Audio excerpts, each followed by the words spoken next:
Okay, 4.2, the subtopic is called functional groups and homologous series. Okay, functional groups ni adalah satu jenis group yang akan ada pada organic compound. Kenapa dia ada? Sebab dia nak bagi different chemical properties. Contoh awak ada hydroxyl group, carboxyl group, they react differently. Kalau ada OH, dia react macam ni. Kalau dia ada carboxyl, COOH, dia react macam ni. Kalau dia ada Cl sahaja, dia react macam tu. So itu function of the groups. Dia akan gives you variety of chemical properties. Okay, so this functional group, dia boleh jadi atom sahaja ataupun group of atoms in an organic molecule which characterize its chemical properties and enable it to react in specific ways. Sama macam saya cakap tadi lah. Okay, there are 14 classes of, 14 functional groups. 14 functional groups, functional group tak sama dengan class of compound. Class of compound is the compound itself, kita bagi tahu dia apa. Tapi functional group is only that particular of group present in your compound.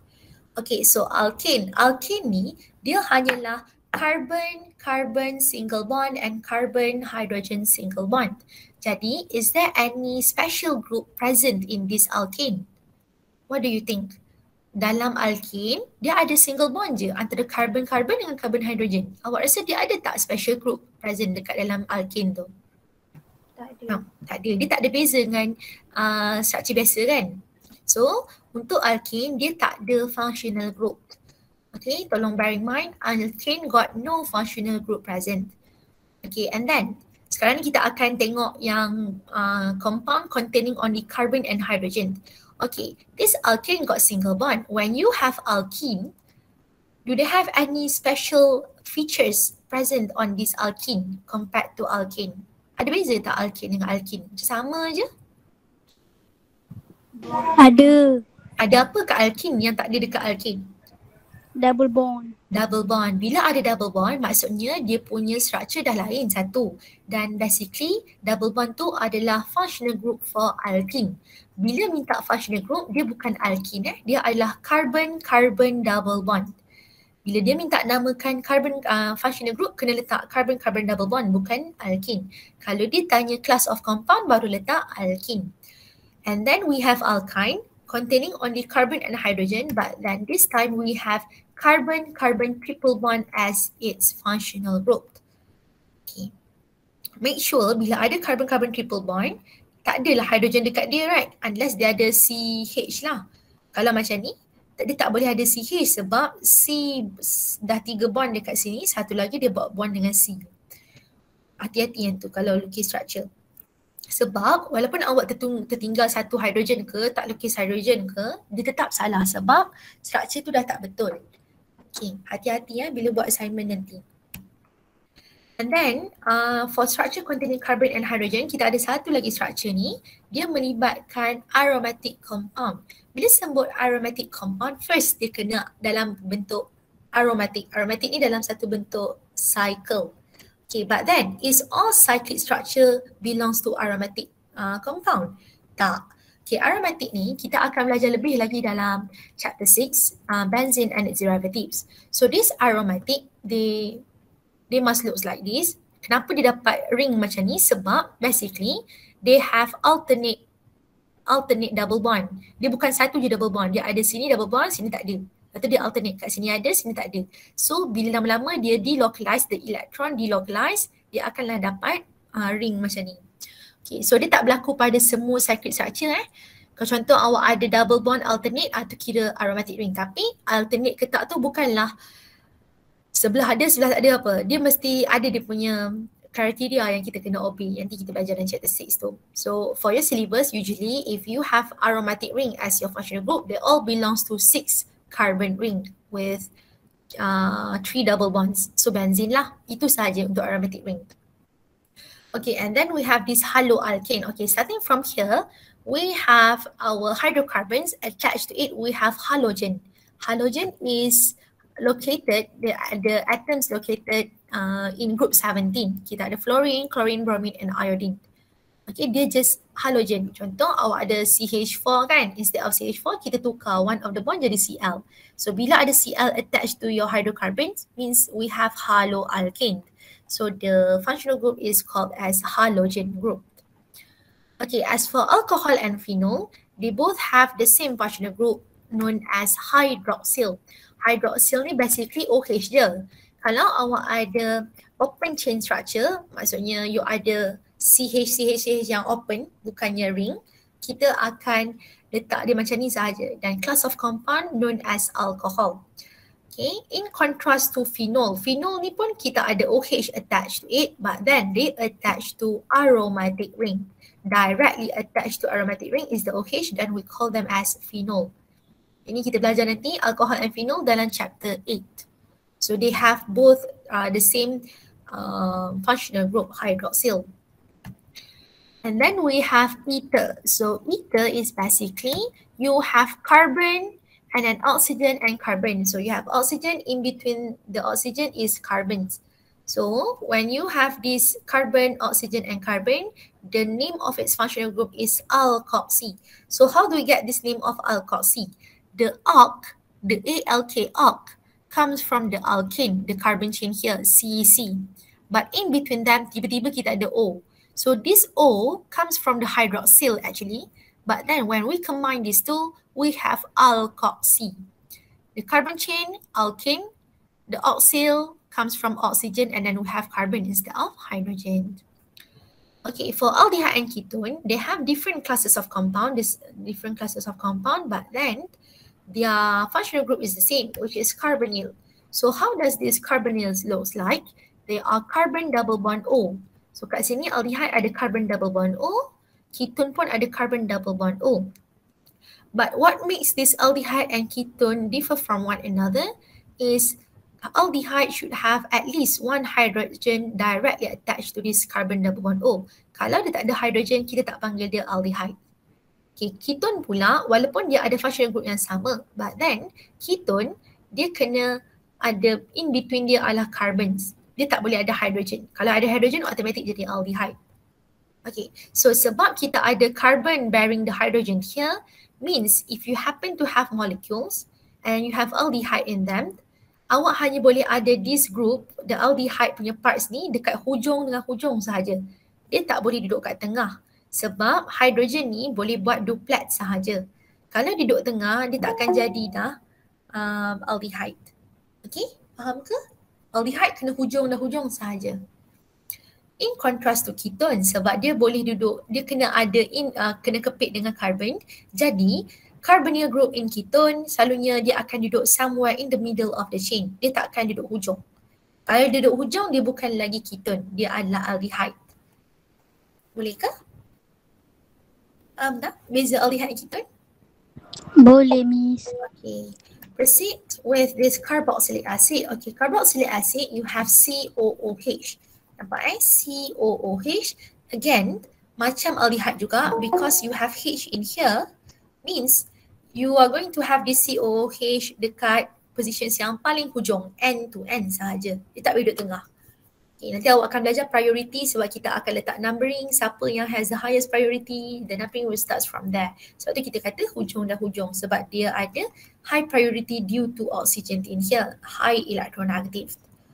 Okay, and then we have ester. Ester is a bit similar to this carboxylic acid. Oh, but before that, this carboxyl, the name of this carboxyl comes from the combinations of carbonyl. Carbonyl tadi kita tahu C double bond O. This oxyl comes from the hydroxyl yang dalam alkohol tadi. So, combine these two dapatlah carboxyl.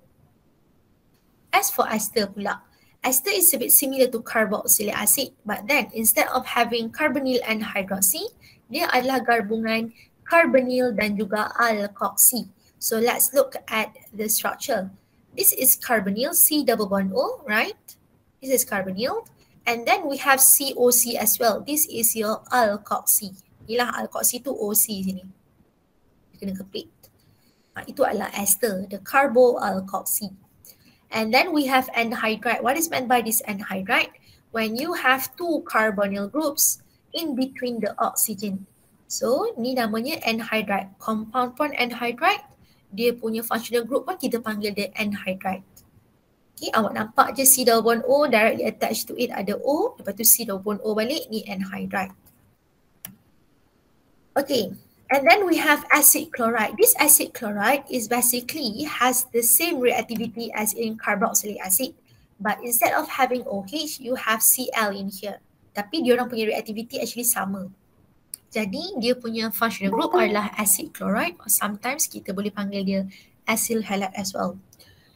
Okay, habis dah dengan compound that got carbon, hydrogen and also oxygen. Now moving on to other compounds that got nitrogen in it. So this amide, you are supposed to have nitrogen, but then amide is a compound where you have carbonyl group directly attached to it, we have amino. So bila kita gabung dua ni, kita dapat nama dia carboxamide. The carbonyl and also amide. Amide ni bila nitrogen directly attached to carbonyl group, to amide compound. So carboxamide. Amine pula, dia ada nitrogen tapi dia tak perlu ada pun carbonyl group. So basically awak ada this carbon, directly attached to it is N. Okay, nanti kita akan belajar lebih lagi dalam chapter 11. Amine and its derivatives. Dia boleh jadi NH-CH3 ke ataupun N-CH3-CH3-CH3 ke. Itu maksudnya derivative dia. Tapi asalnya just NH2. Okay, lastly nitrile. From the name we have nitrogen, but then this nitrile compound is when you have a cyano group present in your compound. You initially got the organic compound containing carbon and hydrogen, but then you have this carbon-nitrogen triple bond. So carbon-nitrogen triple bond inilah structure untuk cyano group. Okay, boleh tu sahaja functional group yang awak kena tahu. Ada 14. Classes of compound ada dalam 17 kot. Sebab functional group sama tapi dia punya classes of compound lain. Okay, itu bukan ingat lah. Sebab takut dia tanya class of compound, dia tak tanya functional group. Kalau dia tanya functional group, jawab functional group. Okay, knowing you have a number of functional groups, you have a number of classes of compound, then you also need to know about this homologous series. So what is meant by this homologous series? This homologous series is basically a terms where you have homo. What is meant by homo? Homo sapien. Homo, apa homo? Satu? Homo, sama kan? Boleh lah, homo satu boleh juga. Selalunya homo ni sama lah, homo dengan hetero kan? Homo, okay. Homo ni dia adalah sama maksud dia. Terms homo ni datang pada perkataan sama. Apa yang sama? Okay, selalunya sama dari segi functional group. Okay, bear in mind dulu. Tapi kenapa functional group sama? Jadi series. Okay, series ni pula dia mestilah an event that create a sequence. Okay, what is meant by this homologous series? Basically kita nak bagi tahu yang bila awak ada contoh satu functional group, satu class of compound, okay, bila awak ada satu carbon, awak ada banyak ni hydrogen. Bila awak ada dua carbon, awak ada certain number of hydrogen. So how do you know whether the carbon and hydrogen akan bertambah? So itu yang kita panggil homologous series. Okay, it is a series of compounds where each member differs from next member by a constant of CH2. Untuk form series, kita akan tambahkan CH2 unit kepada dia. Tapi kita nak tambah kepada siapa? Pada satu series yang di mana dia ada same functional group. Itu maksud homologous series. Dalam satu series, sepatutnya ada functional group yang sama. Untuk dapatkan series, kita akan tambahkan CH2 unit kepada dia. Bertambah tu yang bezakan dia ada satu carbon, dua carbon, tiga carbon, 4 carbon. Okay, faham tak yang tu? Untuk homologous series, macam mana dapat bendanya?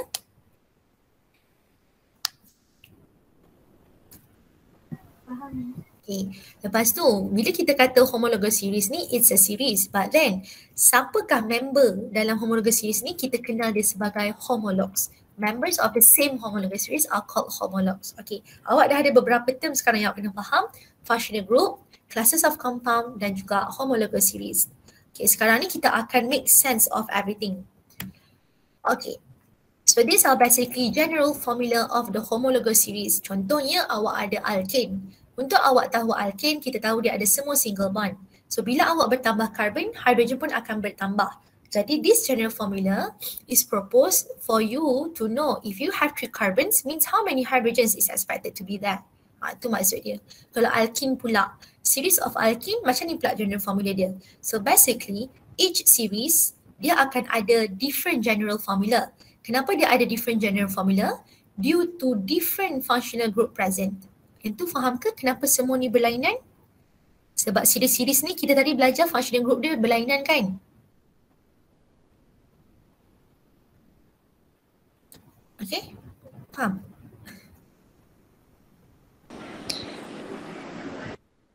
Apa? Faham. Okay. Alkane, alkene, alkyne, alkohol, aldehyde, ketone, carboxylic acid, amine, amide ni semuanya adalah different classes of compound.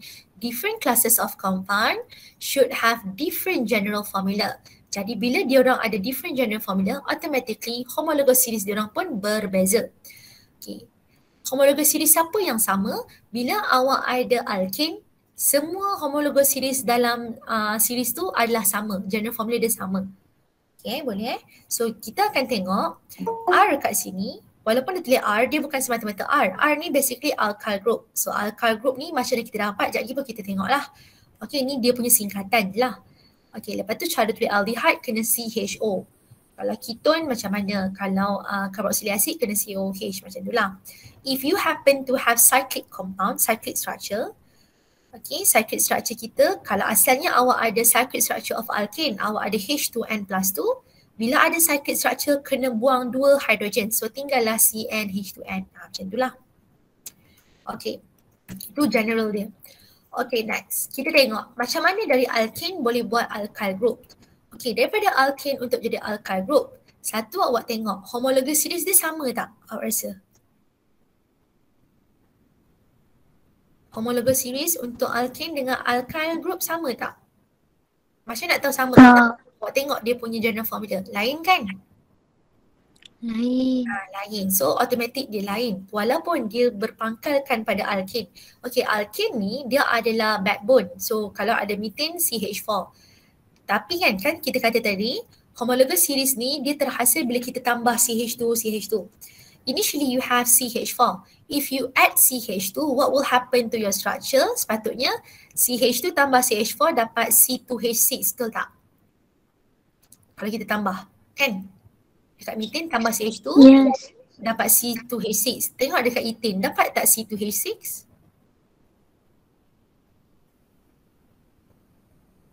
Dapat tak? Dapat. Okay. Daripada C2H6, kita tambah lagi CH2. By right kita akan dapat berapa? C3H8, betul tak? Tambah. Betul.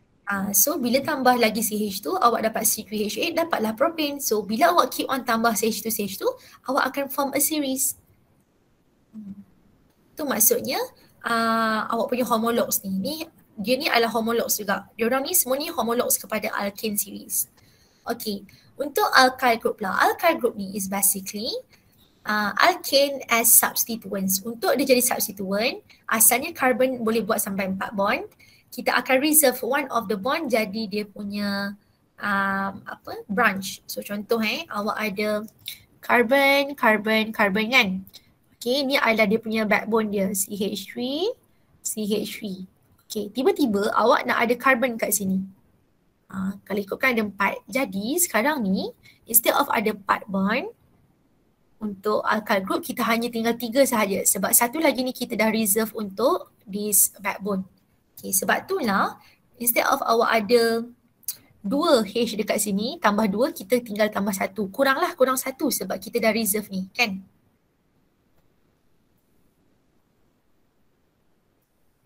Hello, saya nak ajar awak cara buat ni apa? Cara buat alkyl group. Boleh ikut ke sebenarnya sekarang ni? Boleh, madam. Okay. So sekarang you ada CH3. If let's say you add CH2 to it, dia akan jadi C2H5. So kat sini ada tak C2H5? Ada, madam.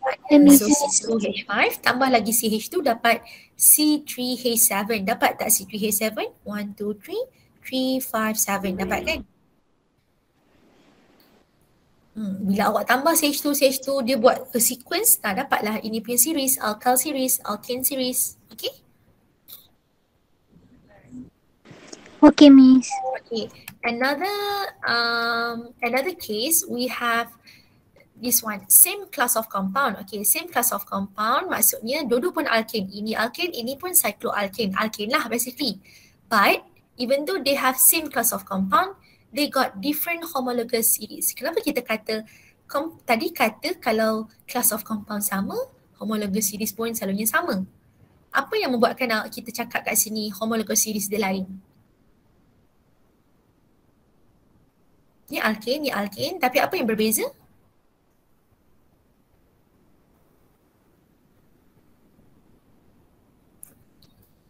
Apa yang berbeza kat sini? Cycle. Apa? General formula. Yeah, even though you have same class of compound, tapi kalau general formula dia berlainan, homologous series dia pun berlainan. Awak kena faham homologous series tu just tambah CH2 pada series yang sama. Class of compound sama sekalipun, kalau ni lain, automatic dia lain. Okay, boleh saya tak nak tekan lah. Kalau awak tengok CnH2n plus 2 sini kurang 2 sebab apa? Sebab bila dia buat cycle, tinggal lagi 2 bond sahaja kat sini boleh. Instead of sini 3. So 2, 4, 6. Tinggal 6. Kalau sini boleh pergi sampai 8. Sebab tu kita kena buang 2 kalau ada cyclic structure. Itu kalau case class of compound sama, different homologous series. Another case, okay, you have different class of compound. Okay, you have different class of compound, but then you have same general formula. Tadi kita kata same class of compound, different general formula, diorang tak sama homologous series, right?